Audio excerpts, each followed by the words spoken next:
Pero llegó el 29 de septiembre y falleció, como yo estábamos diciendo, que no íbamos a hablar de Fernando VII, pero aún algo sale. El 29 de septiembre fallece Fernando VII. Vuelven del exilio los responsables del trienio liberal. Cea Bermúdez, Martínez de la Rosa, por cierto conocido como Rosita la Pastelera. Eso no lo sabía. Sí. No quiero preguntar el por qué. Como Rosita la Pastelera. No quiero preguntar la causa. Y de inmediato, el año 1834, los frailes fueron acusados de haber envenenado las aguas. Sí. Lo que provocó una epidemia de cólera, y este fue el argumento para llevar a cabo una feroz persecución religiosa que se llevó por delante a toda una comunidad, de excepción hecha del padre Muñoz, cuñado de la reina, a quien le fue respetada la vida. Otros conventos no conocieron supervivientes. Sus miembros eran asesinados a la vista de las fuerzas del orden. Y los desórdenes, según escribe Martínez de la Rosa, fueron espectaculares.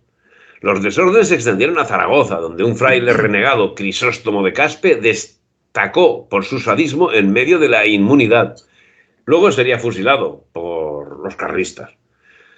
Se extendió el movimiento a Murcia, a Reus, donde quemaron todos los templos, a Barcelona, donde hicieron lo mismo, a Valencia. Y se crean juntas independientes en Cataluña, en Valencia, en Zaragoza, en Andalucía, cuya primera misión es exterminar a los religiosos y crear constantes desmanes. O sea que la persecución religiosa no es exclusiva del 36, ¿eh? Ya fue del 36, pero del siglo XIX. Es una constante, ¿verdad? Y yo pregunto, un poquito fuera del esquema, Cesario, pero es que entonces es curioso cómo el problema en sí de la Guerra Civil Española, la consecuencia de esta persecución anticlerical, que es cierto que vino del Frente Popular y sobre todo de sectores anarquistas, pero en el fondo da igual, porque aparece lo mismo también casi 100 años antes con un gobierno liberal que no tiene influencia ni del socialismo, ni del anarquismo, ni absolutamente ningún movimiento de izquierda. Entonces quizás el problema sea mucho más profundo. Sí, es que no es problema del liberalismo o del anarquismo, porque son lo mismo, o sea, son hijos de la Ilustración todos. Ese es el punto. Ese es el punto que yo que quiero sincerarme con usted. Vamos a ver. Y esto muy poca gente con la que yo hablo se da cuenta.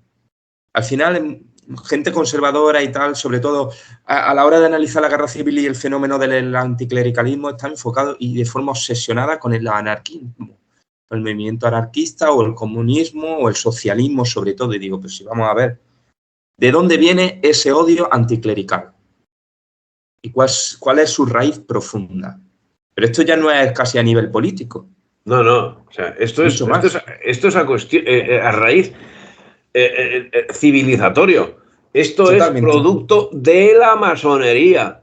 Y la masonería es la que produce, que es lo mismo, la ilustración, el liberalismo, el marxismo, el anarquismo, el hedonismo, o sea, todo el feminismo, todo eso está creado por ellos. Con un solo objetivo. Si la ilustración y el liberalismo es el orden que produce esa ruptura por primera vez de la cristiandad, por tanto, ese mismo movimiento va a generar reacciones anticlericales para eliminar el poder de la Iglesia en la sociedad. Sí. Pero date cuenta que eso sucede aquí, no sucede en los países protestantes, porque es que eso tiene una raíz anterior, que es el protestantismo.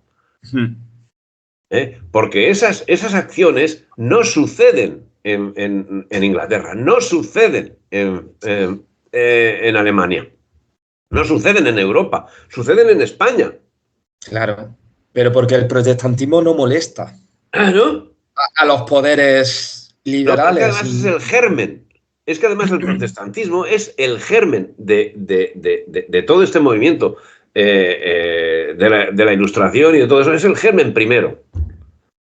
Vas tirando y dices, no, es que había otro germen anterior, vale, de acuerdo. Nominalistas, la filosofía nominalista en Edad Media, pero sí, cuando se materializa en el siglo XVI, sí, con Lutero, etcétera, los movimientos.